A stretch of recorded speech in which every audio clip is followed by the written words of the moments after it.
Come along for the ride. Welcome to the Solar Coaster, the wild ride to the solar industry told by the people living it every day. I'm Anna Covert. And I'm Alex Herrera. Imagine waking up tomorrow, turning on your phone, and realizing the entire global economy has been held hostage. Not by a military invasion, not by a cyber attack, but by a single blocked shipping lane or a severed pipeline thousands of miles away. It sounds like a dystopian thriller, but historically, it has been our everyday reality. For over a century, the blood in the veins of global power has been centralized fossil fuels. But what if the ultimate weapon of the future doesn't fire bullets? What if the best national defense strategy isn't building a bigger missile, but building a smarter, self-sufficient power grid? That is exactly the profound pivot we are living through right now. We are watching the entire rationale for renewable energy transform in real time. For decades, the conversation around solar panels and wind turbines was almost exclusively about environmentalism. It was about carbon emissions, melting ice caps, and moral obligations to future generations. But today, the conversation has moved into the war rooms and the economic strategy councils. Global leaders are realizing that in an era of intense geopolitical tension, where supply chains are routinely weaponized, the transition to renewable energy is the most credible, concrete path to absolute national and economic security. It is a massive paradigm shift. We are moving from saving the planet to saving our own skin, and the timing couldn't be more critical, right? Because it's not just about foreign conflicts or resource wars anymore. Look at the sheer strain on our current infrastructure. We have the explosive rise of artificial intelligence, massive new data centers popping up like mushrooms, and an electrical grid that is groaning under the weight of surging demand. The old system looks incredibly brittle. Brittle is the perfect word for it. Think of the traditional fossil fuel infrastructure like a massive ancient oak tree. It looks incredibly strong, but it is rigid. A single lightning strike, or in geopolitical terms, a single supply chain disruption, a price spike in natural gas, a blockade can split it right down the middle and leave entire economies exposed to devastating shocks. What we are building now is entirely different. It is an emerging energy order built on domestically produced electricity. It's like a vast bamboo forest. It is decentralized, flexible, deeply rooted, and supported by massive battery storage and responsive digital controls.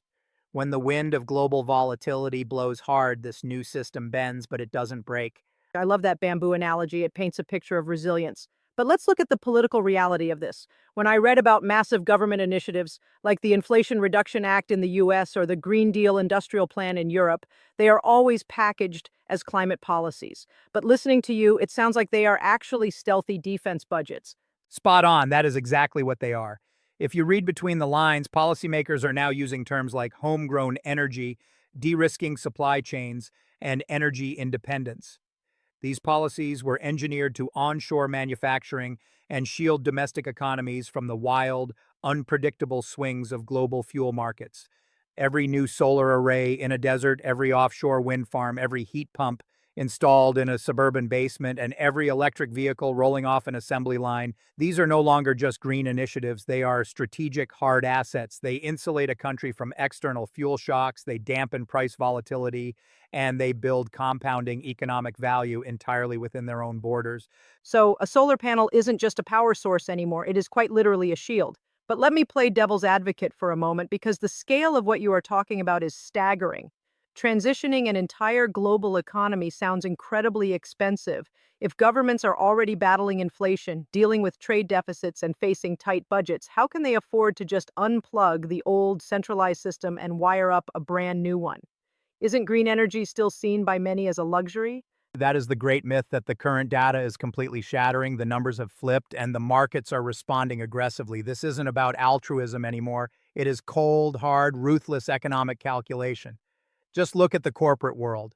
Recent polls show that nearly all business executives, we are talking 97%, support a rapid transition to renewables.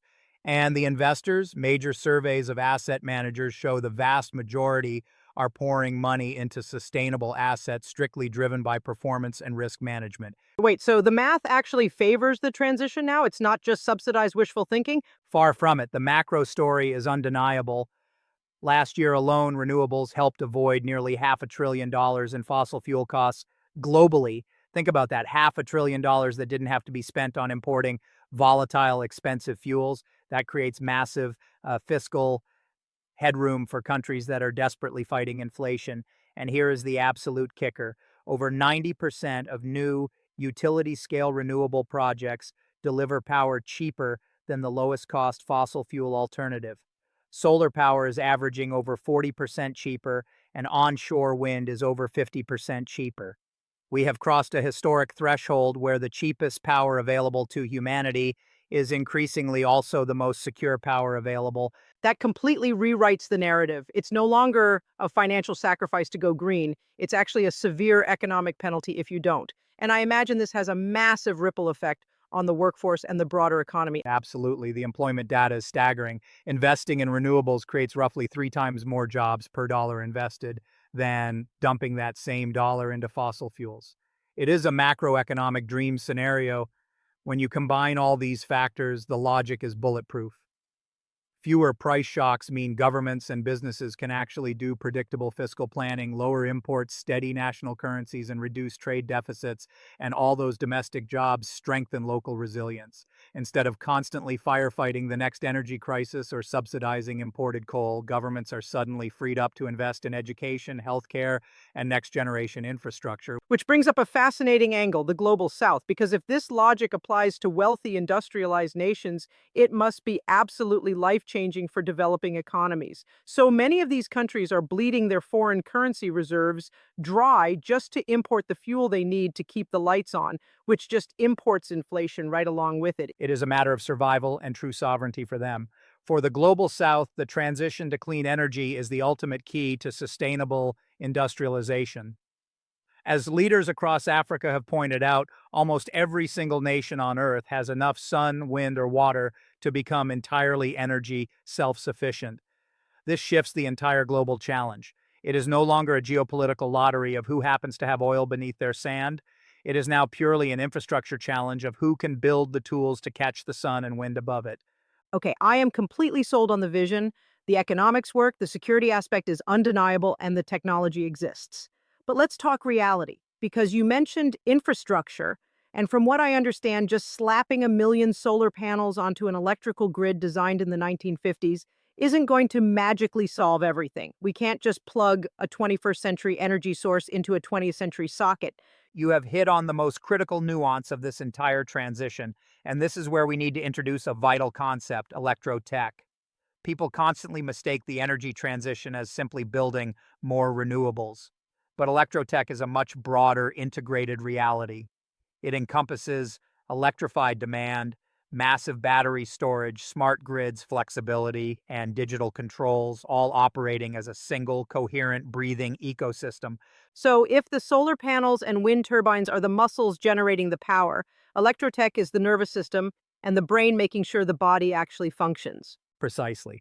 And deploying this electrotech ecosystem is how you eliminate those catastrophic single points of failure we talked about earlier. A diversified system supported by utility scale storage, millions of rooftop solar panels, and smart cross-border interconnectors creates an incredible web of redundancy. If the wind dies down in one region, the solar output and battery storage from another region instantly compensate. If one country's grid tightens up, cross-border links stabilize the supply. Traditional centralized fossil fuel systems simply cannot match that level of dynamic resilience. But here's the $1 million question.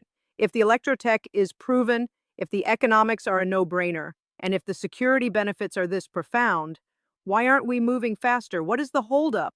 Because I look out my window and I don't see this futuristic, hyper-efficient, self-healing grid just yet. The bottleneck is no longer the technology and it is no longer the funding. The bottleneck is the delivery. It is the bureaucracy. Right now, there are over 3 terawatts of renewable generation capacity literally stuck in global grid connection queues. Wait. 3 terawatts? Put that into perspective for me. How much power is just sitting there waiting? It is an astronomical amount of clean energy. To give you an idea, the entire electricity generating capacity of the United States is roughly 1.2 terawatts. So we are talking about nearly 3 times the entire U.S. power grid, already planned, funded, and ready to go, just sitting in a bureaucratic waiting room. It is like having a fleet of brand new high-performance sports cars fully fueled and ready to race, but they are all stuck behind a single toll booth, operated by someone slowly counting pennies. The projects are there, but the physical grid networks and the permitting processes are painfully dangerously outdated. That is incredibly frustrating to hear. It's a bureaucratic traffic jam of epic proportions. It makes you wonder about the hidden, self inflicted costs of our own red tape. We have the cure for the disease, we have the medicine in hand, but we can't seem to get it out of the pharmacy. It forces a very deep, almost philosophical question about modern governance. We possess the exact tools required to secure our economies, stabilize the climate, and rewrite global geopolitics, but we are paralyzed by our own administrative weight. For years, governments and corporations have formed massive coalitions. We have seen endless net zero targets, high profile summits, and grand promises, but ambition without execution is just an illusion. We have to pivot aggressively from making promises to hitting hard deployment milestones. So, how do we clear the traffic jam? What is the actual boots on the ground action plan to get those 3 terawatts onto the grid and actually rewire global security? Because clearly the current system of asking nicely and waiting in line isn't working. There are 5 absolute priorities that the industry is pushing for right now, essentially an emergency action plan. First, permitting has to be fast-tracked. We cannot afford to wait 10 years to approve a wind farm or a transmission line. Second, we have to desperately expand and modernize the physical grid networks to clear those connection queues. Third, we need to mobilize finance at an unprecedented scale, specifically unlocking investment for clean energy infrastructure in emerging markets. And I assume the fourth and fifth priorities are about the demand side and the physical supply chains? Exactly. Fourth is pushing massive electrification across everything: transportation, heavy industry, residential heating, while backing it all up with battery storage and flexible demand response. And finally, we have to scale the physical supply chains and the workforce in parallel. You cannot build a new global energy order without a massive, highly trained army of skilled workers to physically assemble it. It really feels like we are standing on the precipice of a completely new era of human history. When you zoom out, we spent the entire 20th century fighting over what was buried underground. The wars, the geopolitical maneuvering, the economic crashes, the blockades, so much of human suffering and political leverage was tied to the extraction of finite, geographically concentrated resources. And now we are finally looking up. We are looking at the sun, the wind, the water. The fundamental truth of this new era is that the safest kilowatt hour you can ever use is the one you generate renewably, use efficiently, and manage domestically. It is a profound, irreversible shift. We are turning energy from a weapon of geopolitical leverage into a foundational pillar of domestic peace and economic stability. It makes you wonder if every nation eventually achieves this, if countries become energy islands, self-sufficient, resilient, insulated from global shocks, what happens to global conflict? If no one needs to invade a neighbor for oil or blockade a strait to choke off natural gas supplies, does the very nature of war itself change? Do we eliminate one of the oldest reasons humans fight? That is the ultimate breathtaking promise of the Electrotech Revolution. It is not just about keeping the lights on, and it's not even just about cooling the planet. It is fundamentally about removing one of the oldest, most violent catalysts for human conflict. When energy is everywhere, when it belongs to everyone, and when it can be harvested in your own backyard, power, both literal and political, shifts back to the people. That is a massive, beautiful thought to leave off on. We aren't just rewiring the electrical grid. We are quite literally rewiring the future of human history. The transition from extraction to generation, the shift from vulnerability to true unshakable sovereignty.